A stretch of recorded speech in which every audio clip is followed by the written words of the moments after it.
Okay, testing, testing, 1, 2, 3. If you can hear me, please put the letter Y in the question box. I'll make sure that you can hear me.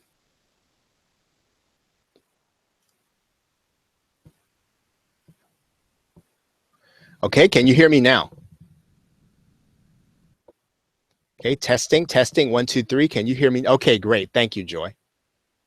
All right, so let's start again here, and I'm gonna just run through what we're doing here. Is in day 7, we're building a foundation in our online business to reach 1,000 true fans or buyers that are going to pay us $100 a year minimum. And this is all going to be based on the article by Kevin Kelly at kk.org. And hopefully you have read it or you are reading it. If you haven't, please head over there and pick up that article. It's a short read, and I think it is well done, and you will understand the concept of what we're trying to do.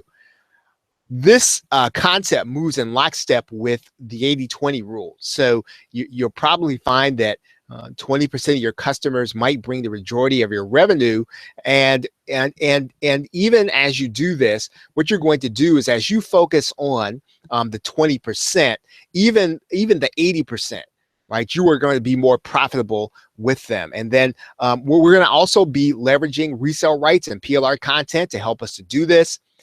And we're going to be putting the right assets in place to go beyond list building. What do we mean by that? Well, if we build a big list, what we're going to be doing is we want to go beyond that, and we want to build a relationship with the people that are our 1,000 true fans. And it doesn't mean that we're not willing to sell to a lot more people.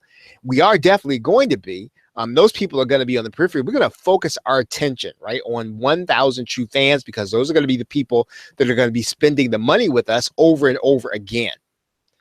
And so when the challenge is done, you're going to have the right infrastructure in your online business. That's the ultimate goal.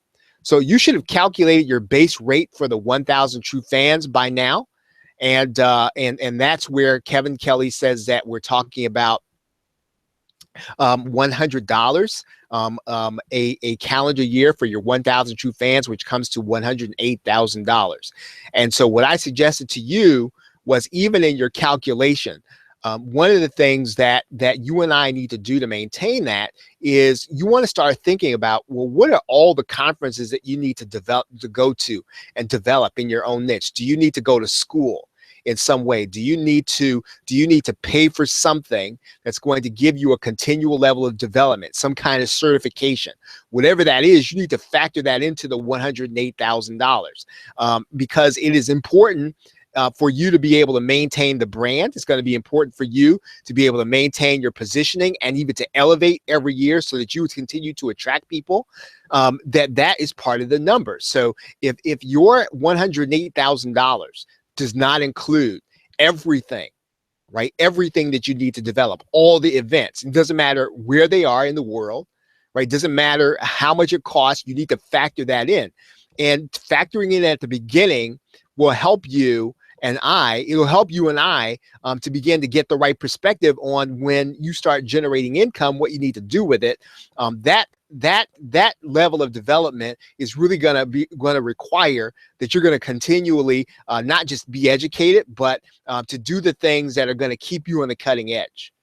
Right? That's how you maintain a relationship with 1,000 true fans. It also means that you and I are going to spend some time in direct contact with them. And so, again, you're going to need to have some things in place. So if $108,000 doesn't really cover it, right, you've got to calculate your base rate and factor that in.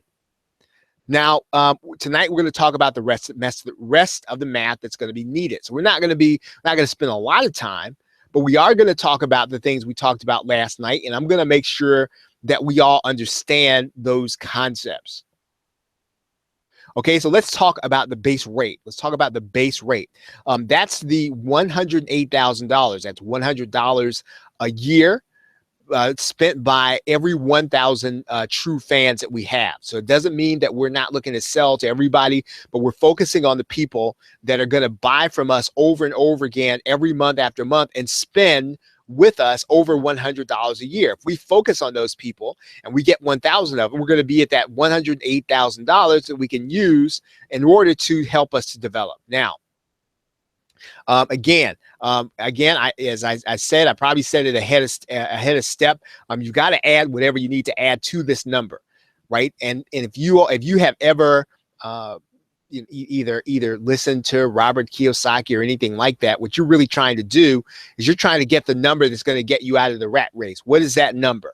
Right? What is the number that it would take for you to have time to do all of the things you need to do in your online business? What is that number? Factor that into this, right? Because again, your focus on this number is really going to determine, you're going to see that as we start to break this number down, it's really going to determine how you're going to get it. And once you get it, what it is you're going to do.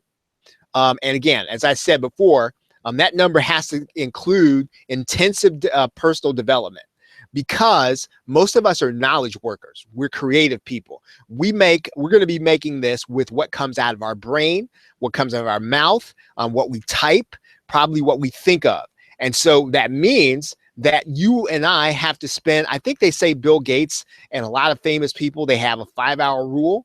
I think that that's fine, right? If you're an executive, but you and I are not executives. Part of our job is to produce cutting edge content. We can't do that if we're not developing, and we have to be, right? And so that means that we don't have 14 hours to develop, to work on something. We have to be able to devote weeks out of the year to do development, right? So that rate has to include that. It must be part of that number.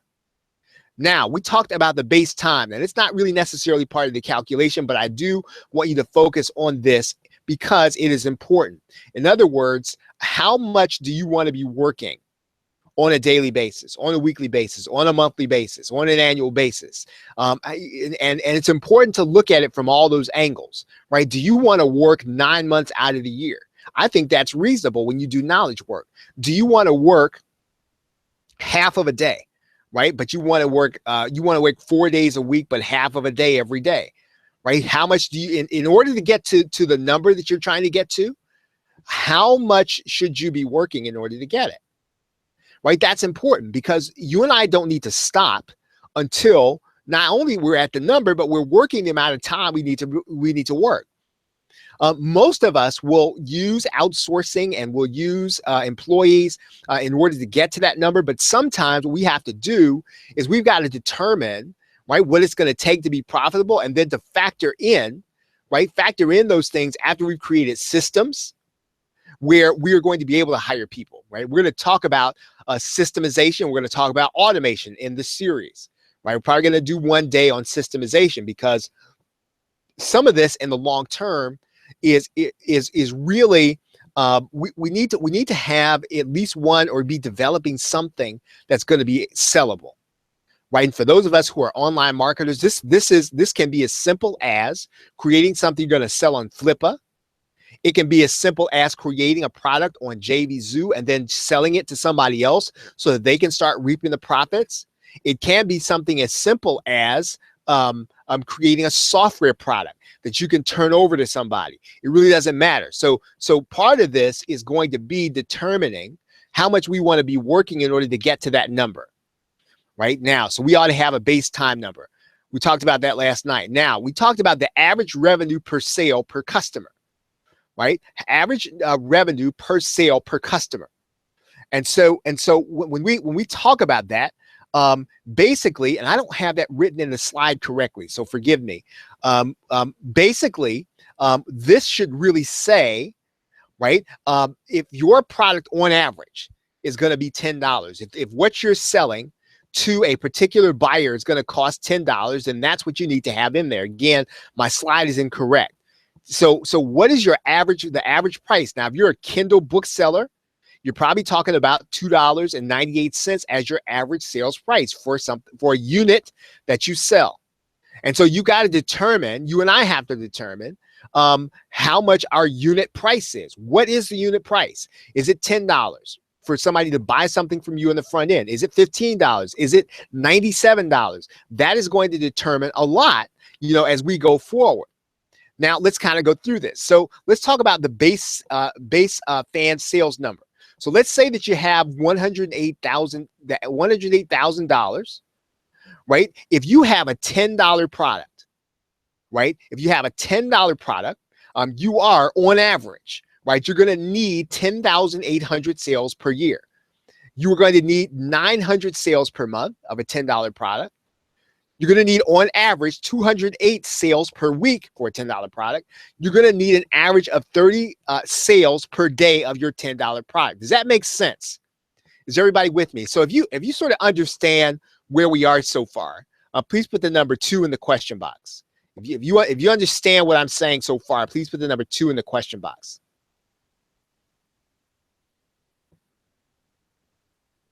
Okay, so what we're doing is we're trying to understand what it's going to take in order to get, right, the 1,000 true fans. And so in order to do that, we need to be able to break this number down. So we get to that number that it's going to take for us to develop on a regular basis. And then what we're doing is we're really kind of breaking it down to a unit cost.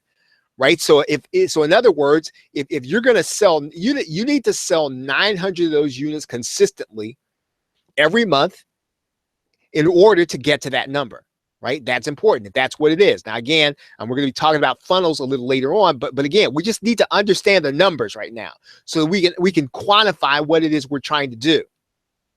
So then let's look at the conversion factor. Now I've gotten there 7%. This is an old slide presentation. Really, that conversion factor should be more like 8%. So what you want to do, we talked about last night, is you want to find your conversion factor. So what do products like yours convert at? Right? Take a look on Warrior Plus. Take a look on JVZoo. Take a look on ClickBank. Take a look out in the marketplace. Take a look in Shopify. Take a look every place. You want to find out how much, right, you can expect your product to convert when it's at its best, right? So if you know your $10 product converts on average, right, products like yours consistently convert at 8%, then you've got the information you want. You want to do some research on this. You want to find out how products like yours convert typically, right? And that's important to know, and I'll tell you why as we get here. I want to get to what I call the converted fan number. I talked about this last night. If your page converts at 8%, right? If your page converts at 8%, your product converts at 8%, what you're going to do is to take your base fan sales number divided by your conversion factor, and you're going to get your converted fan number. So in other words, let's take a look at what this means. So how many buyers do you need to get to 10,800 annual $10 sales, right? So how many people do you need to get to your page in order to get that many? So that's the number of people, the number of $10 sales you need to get to $108,000. So what does that mean? That means then that you've got to get 135 visitors to your products over the course of a calendar year. Right? That's what that means. So biannually, that means you've got to get, right? You've got to get 135 targeted visitors to your page in order to get that $10, in order to get to $10 per sale. On a monthly basis, you're going to need 11,200 visitors to your sales pages. Right? In order to get 208 weekly $10 sales, you're going to need 2,600 visitors to your sales page. Now, for how many people, let me ask you a question. How many people now look at maybe what you might call 6 figures as a little more doable now, that you may understand how it breaks down a little better, as opposed to just kind of being out there going for it? What you need, right? What you need is 208 weekly $10 sales and 2,600 visitors to your pages, right? Converting at 8%. What does that break down to on a weekly basis, on a daily basis? You're going to need 30 daily $10 sales. 30, right? So 30 $10 sales. In order to do that, you're going to need 375 daily visitors to your sales page. Right? That is what you need in order to get the number of converted fans. So now what we're talking about now, again, we're willing to sell to everybody. But who are we trying to make a fan of? We're not trying to make the fan of the whole world. We're trying to make 30 people our fan on a daily basis. right? 30 people are a fan on our daily basis, 208 weekly on a weekly basis, right? 900 people we want to be fans on a monthly basis, 30 days. And so when you begin to understand this way, certainly we're willing to sell to everybody and we want to build our list as big as we can. We want to focus on who? We want to focus on the people that get us to our what? Our base number. Right? We're going to focus our attention. We're going to build our business around. We're going to shoot our 20% arrows at the folks who are going to give us those 30 daily sales. Right? And as we do that, what happens is you're going to find out the sales you make on the periphery are going to be fine. Right? Again, we're not saying all we want to sell to is 1,000 people. What we're saying is you only really need 1,000 people in order to get to the number. Now, again, if you adjusted your number up, that's fine. So think about this. Now, think about this. Let's say that on average, right, you get really good at copywriting. Let's say you get better at copywriting. And let's say that over the course of a couple of years, you're able to get good at copywriting so that your pages start to convert more like 10%. Right? What does that mean? Well, that means then that you need less monthly sales to get to your target number, but it also means that you're going to make more if you keep up the same level of activity that you did at 8%. Does that make sense? Is everybody with me on that? Right? So if you were able to get your conversion rate up, right? If you were able to get people that are more targeted to the page, what's going to happen is you're going to have to work less, or if you keep up the same level of activity, you're going to get just as much. Or I'm sorry, just as much or more. And so the converted fan number is going to be the number you and I are going to be focusing on with our 1,000 true fans. So now that you've quantified what you're trying to do, you can now begin to build your brand. So see, one of the things that we needed to do was we needed to quantify things, right? And I thought that was important in terms of getting 1,000 true fans. We can now begin to build on that brand. We can begin to do the things that are going to be helping us to build a brand. But the context to this, right? The context to building a brand has to be these numbers. Right? Is everybody with me? So again, yes, we're going to follow our passion. Yes, we're going to do the things that we are good at. Yes, we're going to pursue the niche where we provide the most value. But how do we know that we're providing value? Well, we're providing enough value if we're getting to these numbers. How do we know if we're progressing in our internet marketing business? Because we're getting closer and closer to these numbers, right? This is the grid that we should be working on so that we're building relationships with it. Now, again, these are the people that we're just looking to build relationships with. We should be selling a lot more than that. Okay, now, let's kind of go back.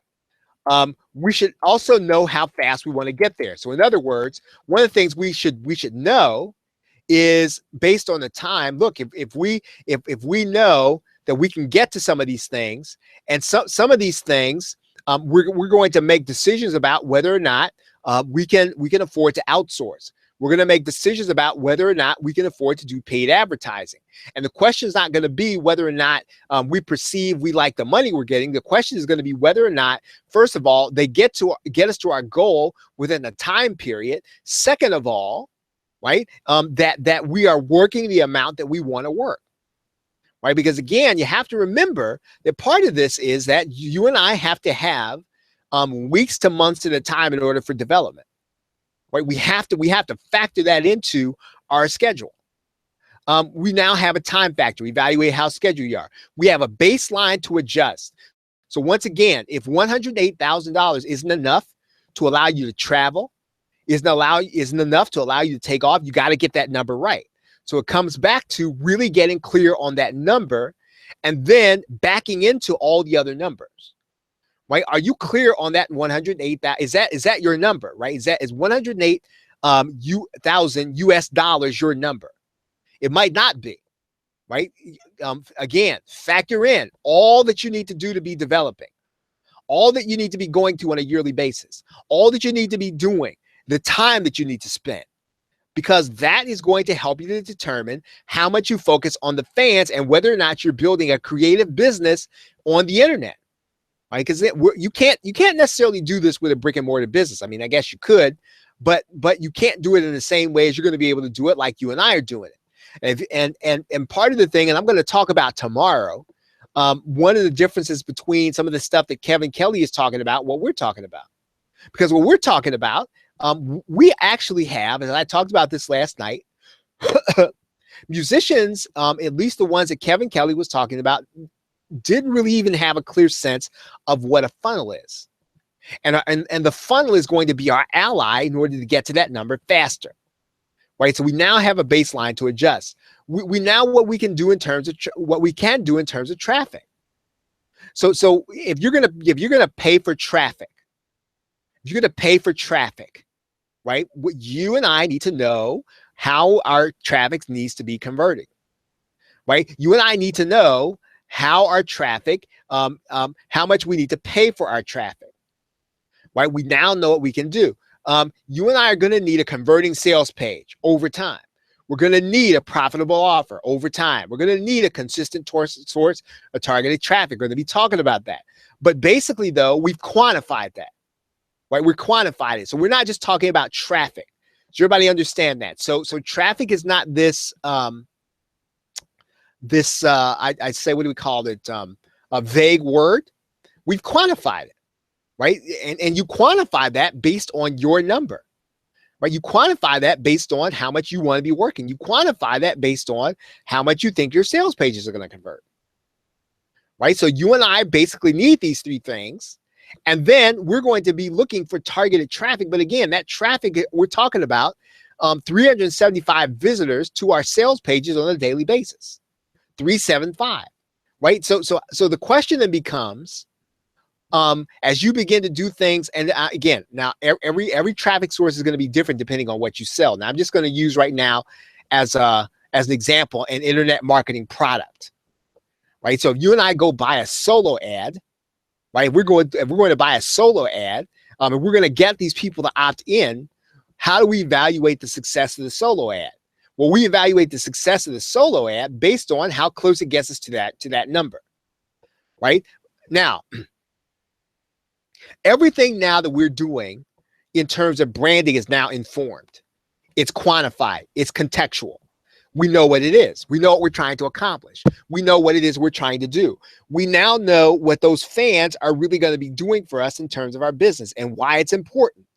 Yes, we want to build a business as big as we can. Yes, we want to do that, but we do not want to do that at what expense? We don't want to do that at the expense of personal development. We don't want to do that at the expense of the amount of time that we want to be spending in the business. Right? We want to make sure that we're building it. Yes, we're building a relationship with fans, and we don't want to do it again at the expense of the things that are going to keep us fresh for the 1,000 true fans. Okay, so as I said, that's really it for tonight. Any questions about the math? Any questions? Right? Any questions about the whole calculation?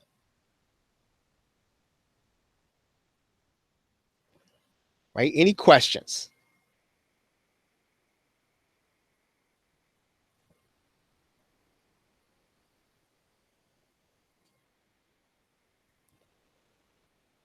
Okay, well, if there are no questions, everybody, I appreciate you being here once again. We will pick it up tomorrow, and then we will then start the branding process. Okay, so with that, thanks, and I will see you tomorrow night.